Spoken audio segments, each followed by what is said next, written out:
Okay, so where do we start? Well, let's go and have a look at the industry interface. We can either do that by looking at the production, but I'm just going to look at the pure and simple numbers with the intelligence screen first of all on the industry resource availability.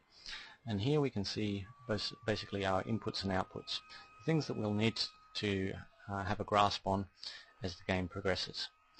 There is another place that we can access most of the information, and it's a great addition, and is the industry management screen, which actually shows you many of the things that you require. So what we can look at down the bottom here is basically our global information that we saw in the previous screen. It's looking about our pools, so this means the points that we have available for each of these things. Our maximum production, our actual production, so if one is different from the other, we know that there has been a problem with either resources or fuel, or our heavy industry has had some problem during the previous turn. Down the bottom here we've got the requirement of each that we need. So if we look at our HI, our heavy industry here, we need 13,900 fuel, and we need 139,000 resources each turn, and this will produce 13,900 supply. So this is a fairly static way of looking at it. There is one other way, and of course that's through WitTracker, which I'm going to show you how to look at the screen right now and explain exactly what takes place. Okay, so you've set up Tracker and have everything working okay. Okay, so you must remember that you should set up your region files, so import base region definitions. So I just clicked on that, and you'll note that there's a mapping regions, and in here there's Cul's region file, which basically has Japan all grouped together except for Hokkaido. Then there are two by Nomad. The 4 file is for games that haven't been patched up to the recent edition, whereas 5 is for the new ones. I'm going to use Cul's for now because it makes it simple for you to understand. Okay, open that, overwrite. Okay, and basically the import is complete. So what we want to look at is our industry screen here. This will give us basically the same information that you saw on the in the game, but what I want to do is go over to the chart and discuss with you the inputs and the outputs of industry. So on our left-hand side here we have resource centers, we have manpower centers, oil centers, and they are basically our 3 inputs into the equation. Manpower is only used when creating new industry or for LCUs, whereas resources and oil are much more important. And the byproduct of that being fuel is also very important as well. So our resource centers, let's have a look at what the screen is telling us. It's telling us that we have 1,380 resource centers that we have captured at present. So each of these resource centers is going to produce 20 times that amount. So 13,830 times 20 is 276,600 resources created each turn. So our resources plus and minus, well, resources are used either in light industry or heavy industry. Heavy industry, it's used at the rate of a multiplier of 15. So because we have 9,340 light industry, times 15 equals 140,100. So that's the amount of resources that are going to be used by light industry each turn. Down here, heavy industry, we have 6,950 heavy industry, and the multiplier here is 20. So that number times 20 equals 139,000 resources which will be consumed by the heavy industry each turn. So this number here, which is our input into the system, and these two here, which are our outputs, means that there's a shortfall of 2,500 resources. So while it's not a big problem initially, eventually we're going to need to capture some more resource centers so that we can get out of this deficit. At the moment you can see that we have plenty of resources on hand, but obviously if we left that for the whole game, then our resources would dwindle quite quickly. Let's have a look at the other side of the equation now. So oil centers, we have at the moment only 224 oil centers. The multiplier here is times 10, so that means that there are 2,240 oil points going each time, each turn. This oil is used by refineries. Now our refineries, once again, luckily, use it at a multiplier of 10. So we have 1,035 oil refineries. So that basically means that we're using 10,350 oil points. So obviously, because this number is bigger than this number, we have a deficit of 8,110 oil points per turn. So that's one of the main reasons why we have to go and catch the southern resource areas, because we'll need oil eventually to feed this industry. So our oil refineries, what they do is they, first of all, they create supply, so 1,035 supply. Then if we move down to fuel, okay, fuel is used by task force as well as by heavy industry. So our oil refinery creates fuel, and it does that at a rate of, or a multiplier of 9. So 1,035 times 9 equals 9,315. Now our heavy industry, once again, which is our most important, which is the most important thing to consider, it has 6,950 heavy industry, so the multiplier is times 2, so that will be 13,900. So that number there minus that number there equals minus 4,585 fuel points. So basically what we have at the moment is an economy which is not in equilibrium. And in fact, if we have a look at our report in the beginning here, our notes, it says that it's limited by oil centers, 811, limited by resource centers, 125, and limited by oil refineries, 509.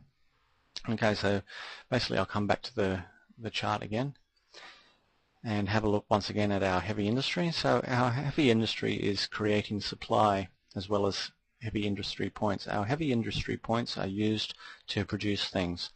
Our supply output is times 2, so it will be 13,900 supply into here. Once again, our light industry, it creates supply at times 1, so 9,340 plus 13,900 plus 1,035 equals our supply, 24,275 supply created each turn. Okay, I know I'm moving quite quickly, but we'll now move down towards the HI points used. So if we look down here, okay, we can see that airframes, engines, vehicles, armament, naval yards and merchant yards all use HI, heavy industry points, to create, to develop the wheels of war. Okay, so let's have a look at our merchant yard to start with. Both merchant and navy use points at times 3. So because there are 1,384 naval points, naval yards, sorry. This is not repair yards, this is just naval yards. That times 3 equals 4,152. Our merchant yard, 807, times 3 equals 2,421. Over at armament, both our armament and vehicles are quite expensive. They're times 6. So that times 6 equals that. That times 6 equals that. Over to our engines and airframes. Okay, so our engines. The thing you have to think about here is that it's not just the number of engines. Okay, so that times 18 would obviously be a lot bigger, but it's that times 18 divided by 30 because there's 30 days in a month. So that's what it creates per turn, because it doesn't create 443 engines per turn. It creates 14 engines per turn now, which is slightly more complicated. It's the same principle as engines, except for that airframes are based on the number of engines that the plane actually uses. So say if you have a one-engine fighter, it will cost 18 heavy industry points to make, whereas a two-engine will cost 36, a four-engine will cost 72. So once again down here, this is the number of building, but obviously that's monthly figure. So that I've programmed it such that it does all the calculations for you. So you can basically believe that 309 heavy industry points are going to be used each turn. So this is the total output. This is the total input. So we should be getting about an aggregate of 2,614 heavy industry points per turn.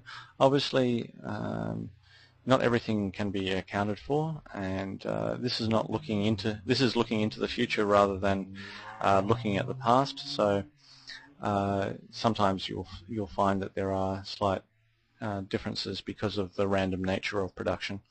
The last thing to look at here is pilot training, which is for Japanese only. Anyway, so at the end of the first month, on the first day of the first month, the training of pilots, 3,902 pilots which are in training, it will cost 19,510 heavy industry points. So that's something that needs to be considered as well. Once again, if you don't have enough points available, what it will do is suck your heavy industry points dry, and then for the remaining pilots, they won't actually progress, or their experience won't increase during that time.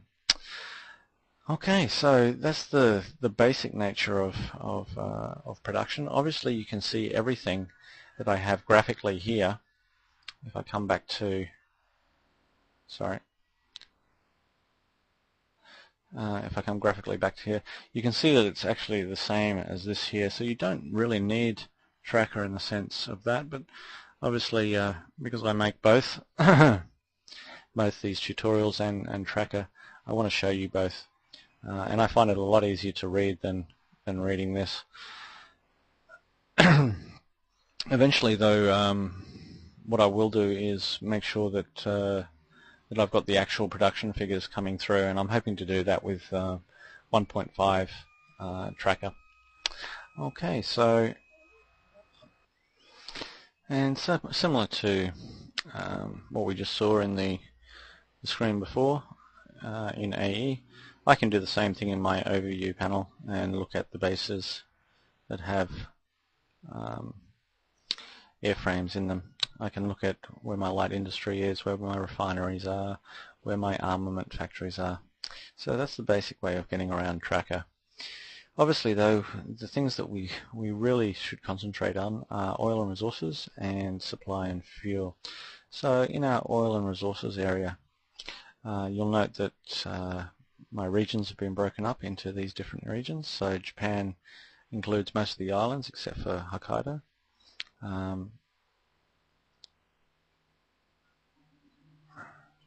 We have Sakhalin down there as well, and then the rest of the Japanese islands, but it's really Japan that we're looking at primarily. So our differences per day, this is the figure that's the most important to us. So what it basically means is that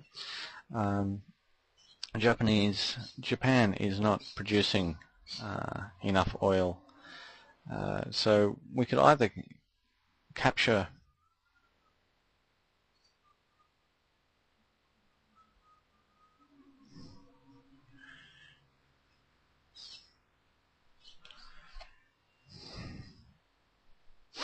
Okay, so looking at the oil and resource screen, We can notice that we have oil stored here, oil produced.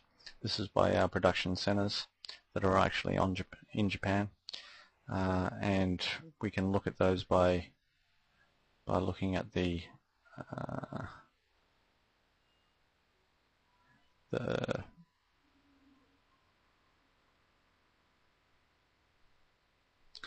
oil centers down here, and we can see them by looking at the oil centers down here.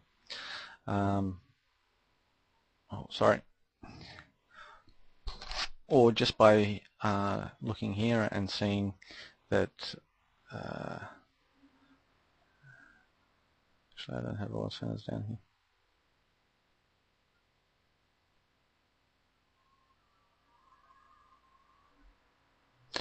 Okay, oil produced, so that's from our oil production centers on the Japanese mainland. Oil use, well, our oil, once again, that went towards refineries, and then the difference per day. So it's telling me that there are 357 days left of oil in Japan, which is a reasonable amount of time, but obviously something that we need to concern ourselves with eventually. Over here, resources stored, produced, resources used. These are used by light industry and heavy industry once again, and our difference per day, which is around about 79,000 resources per day. So we only have 60 days left of supply of resources.